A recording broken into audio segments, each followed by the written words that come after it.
So hi guys, Beltran here, the IT veteran, and in today's unboxing video, we're going to be unboxing yung Unifi 48 port PoE switch that has a 750 watt power supply.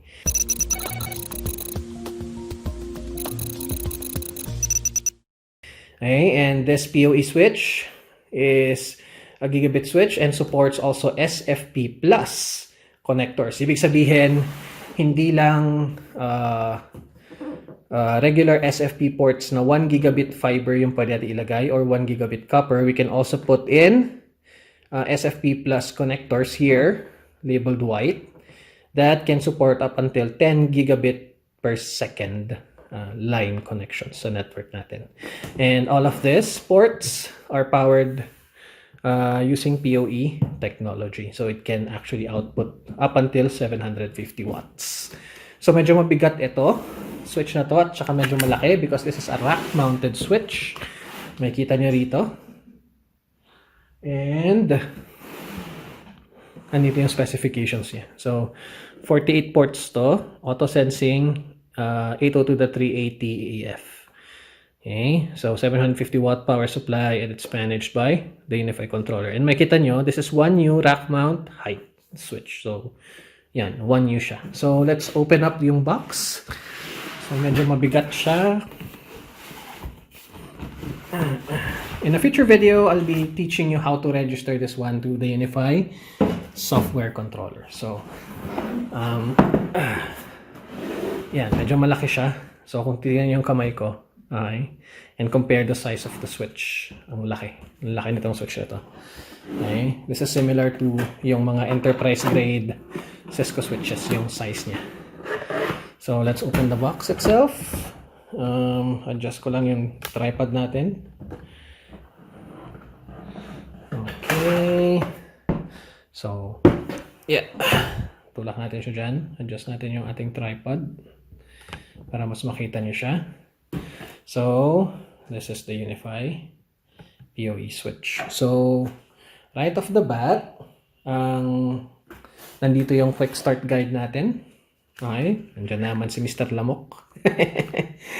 So, ayan siya. That's the quick start guide. This teaches you how to install the Unifi switch and ano yung mga components at saka laman niya. And syempre, as a network engineer and solutions engineer, ang pinakaunang tinitignan ko is the specifications tab. Yan. So, this Unifi switch, ito yung dimensions niya and weighs around 6.5 kilograms. Yung 500 watt version nito, yung mas mababang power supply, it weighs at around 6.1 kilograms. But this one is 750. Itong version na meron tayo. So, ang total non-blocking line rate niya is 70 gigabits per second. Okay? So, ang maximum power consumption niya, it's either 500 watts for the 500 watt version or 750. So, ito yung specifications niya. In terms of interfaces, it has 48 port, 10, 100, 1000 Mbps. RJ45 Ethernet port. So, ibig sabihin, this switch is already gigabit networking enabled. It also has 1 or 10 gigabit SFP plus Ethernet port and 1 gigabit SFP regular Ethernet port. So, for each PoE port, ito yung technology na kaya niya ilabas. Okay, it's using the technology of 802.3AF and 80, yung bagong PoE standard. And it can also support 24 volt DC passive PoE interfaces. This is the old PoE technology. Now, ang maximum na wattage na pwedeng ilabas ng kada port is 34.2. Okay?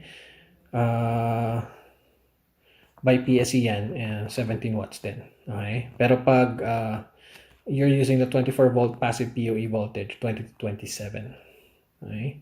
So whenever you're installing a PoE switch and a PoE powered device, you have to take into consideration ilan yung magpa-power or ilan ang kukonsumo ng power supply mo. Okay?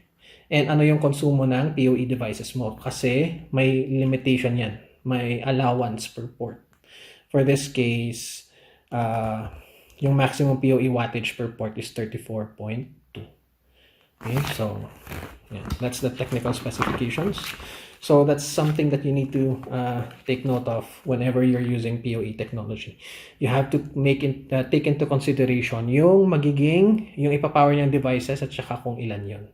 Kasi meron tayong limit in terms of yung power supply ng PoE switches natin. So ano pang laman? Power cord. And dito sa gilid, cage nuts and cage bolts. Okay, so natin ito sa gilid. And let's bring up yung switch natin. Yan. Medyo mabigat siya. As it's indicated, it's 6.5 kilograms. So tanggalin natin yung foam support niya. Yan.